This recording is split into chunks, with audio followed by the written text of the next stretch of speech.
I purchased a car from her. However, Ms. Chapman had pawned the title to a title loan company. My identity was stolen, and I was scammed out of money. So I'm not trusting this alleged title loan company. I believe they were fraudulent.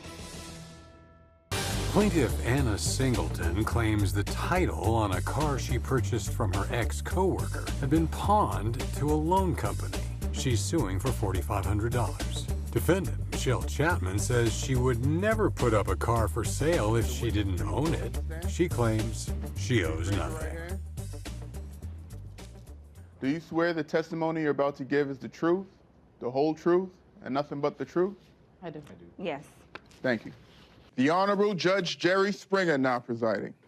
Good morning, Judge. Morning, Najee. This is case number 097 on the docket, Singleton versus Chapman. Thank you. You're welcome, Your Honor. And welcome to both of you. I see we have here the plaintiff, Anna Singleton, and you are suing your ex-coworker, Michelle Chapman, for $4,500 for selling her a car you did not own. So let's start with you, Anna. What is your case? Thank you, Your Honor. I am suing Ms. Chapman because she basically gave me no choice but to sue her. Back in March of 2017, I purchased a 2007 Hyundai Sonata from her.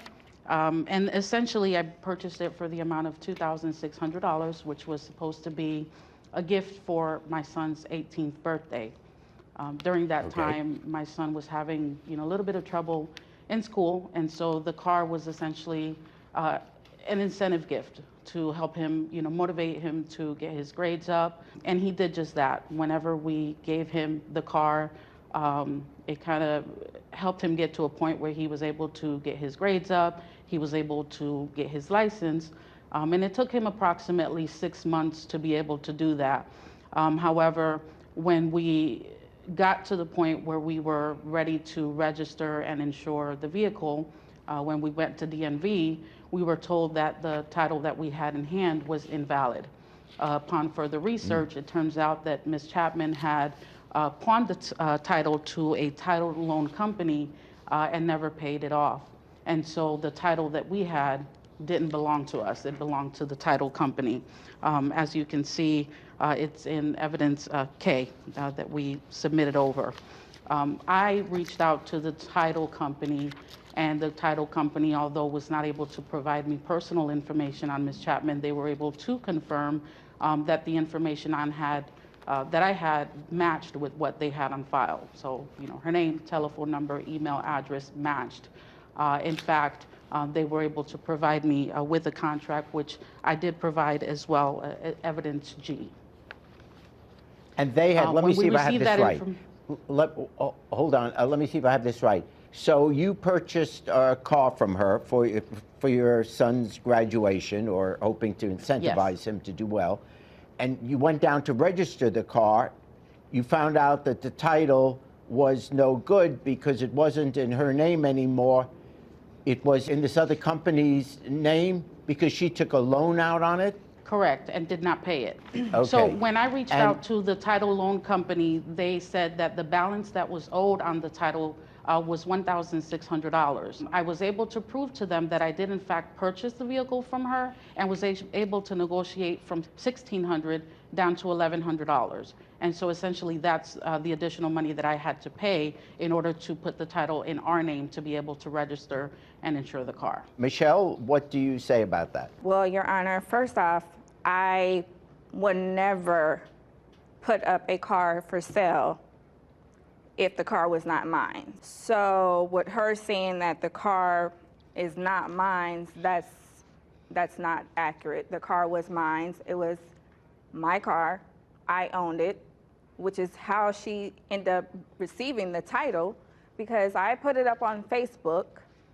That's how the car was even able to be up for sale. I put it up on Facebook. I would never put my car up for sale on Facebook if I took out an alleged title loan, or whatever it's called, lien. I would have never done that, because I believe in karma. So why would I scam somebody? Because to me, that's scamming them. When she went to register the title, she was told and she was shown that the title was currently being held by this other company and that a loan had been taken out on it. And until that loan was paid back, she wasn't going to be able to get that title. So she had to pay $1,100 and something, whatever she just said, $1,100 and something to get the title. So you may not have done it on purpose, but that title wasn't yours at the time. Otherwise, they would have given her the title. So what happened? Are you saying you never took out a loan? I understand what you're saying, Your Honor. However, how does she get the title? How does she get the title? I gave it to her, I provided to her. This title loan company is communicating with her. However, when I reached out to them, they didn't provide me this alleged contract that she's able to have for you for evidence. I also asked for my ID. I also asked for something with my name on it if I took out an alleged loan, title loan. This alleged title company could not provide me anything. So at that point, I believe they were fraudulent. They had my phone number. They never called me. I never received anything from them. When Anna provided me the number to the company, I called them and asked them to give me this information since I allegedly owe this debt. I wasn't given that. So therefore, no. There is this loan, and there are payments have been made on this loan. In other words, to pay back some of it. So my question is, who was making these periodic payments? Because if it was fraudulent, if someone stole your identity, why would they get something where they have to keep making payments on it? That would make no sense. And here are the payments made on July 2nd, 2016, September 9th, August 2nd. So someone was paying back this loan that they are saying was your loan. They provided her with that evidence. I called them and asked them for the evidence.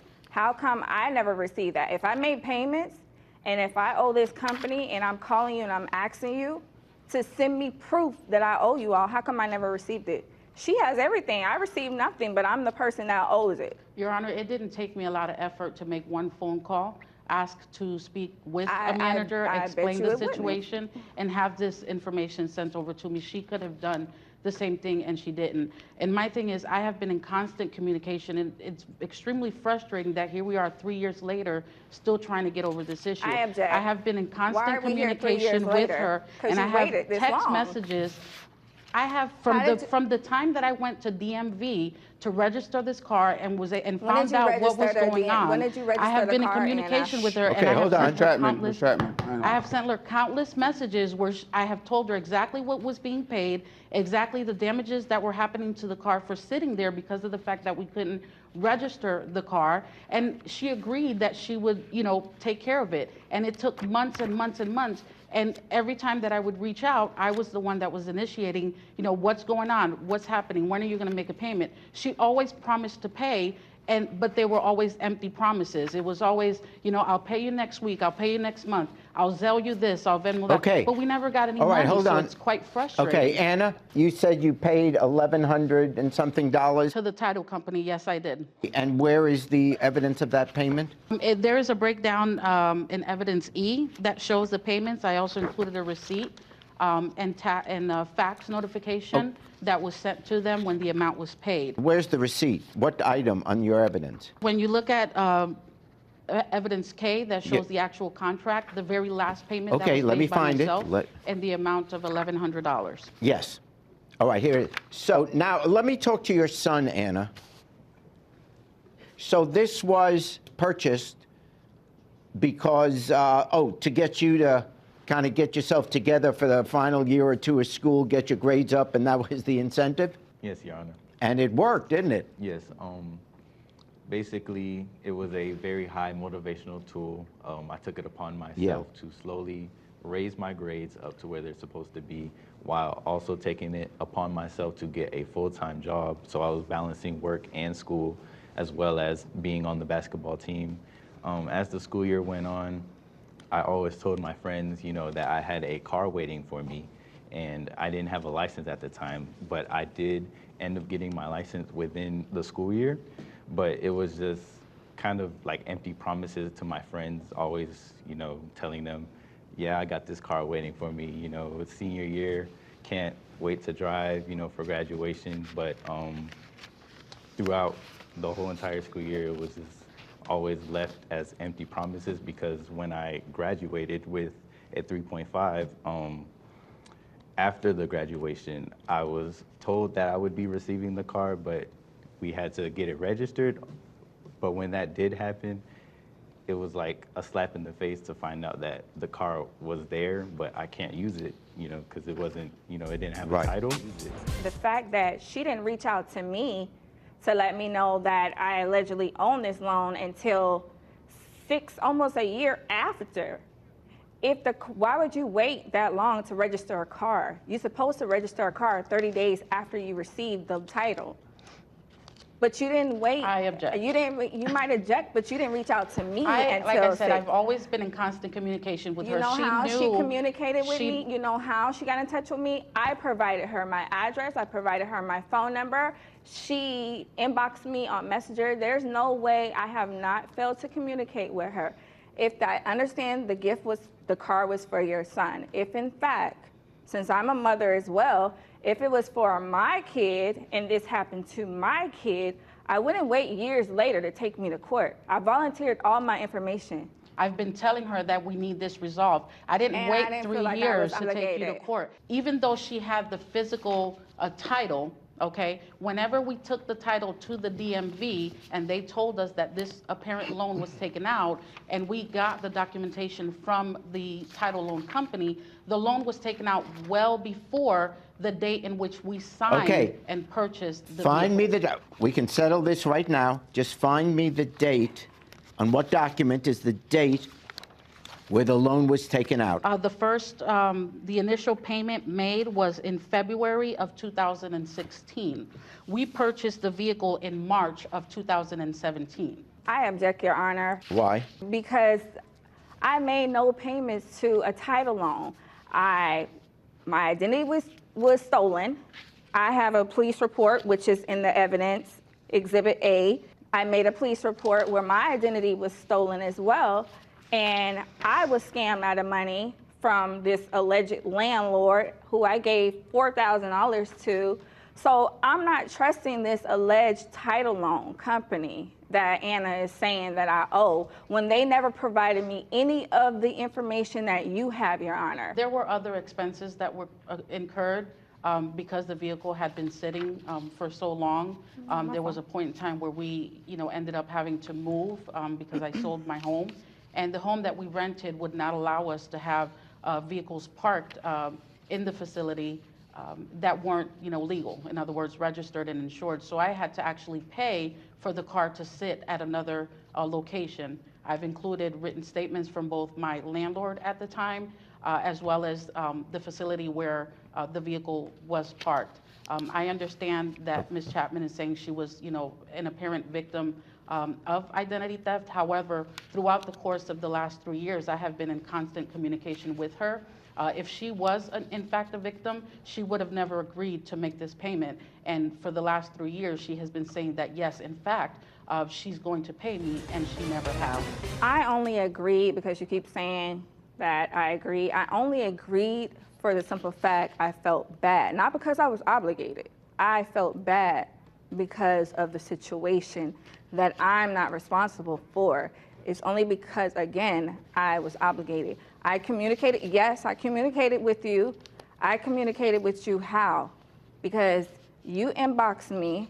I provided you my phone number. All of the conversations are in the inbox. Exactly. Shay, don't interrupt. And not only that, then I blocked her because she put up a Facebook post about me, about the whole situation on Facebook. So yeah, I blocked her. I also provided her my phone number. She could have texted me. So if I was such a bad person that you're claiming I am, you would have never gotten in contact with me. I provided you all this information, again, because I felt bad for the situation, not because I was obligated. First of all, Anna, you sued for $4,500. Now, Correct. When I figured out what your $4,500 was for, you put in here $2,600 for the car purchase. You got the car, so you don't get another $2,600 back. If you look at the evidence that was submitted, Your Honor, she specifically said that she would take possession of the vehicle and give me the money that I purchased for the vehicle back. So the car is still waiting in my home for her to pick it up. If there is identity theft, that doesn't excuse any other obligation you would have. For example, let's say you owe someone money, and you really do owe them money, but suddenly you lose your job. Something bad happened to you that wasn't your fault. You lose your job. That's not an excuse for saying, I don't owe you the money anymore because I ran into hard times. When Anna bought the car and handed you the money or whatever, transferred the money, the $2,600, she had every right to expect that when you handed her the title, it was a good title. If it isn't good, that is on you in terms of this case, not her. So that is why I am finding for the plaintiff, for the title purchase and the car storage, $1,264. Thank you.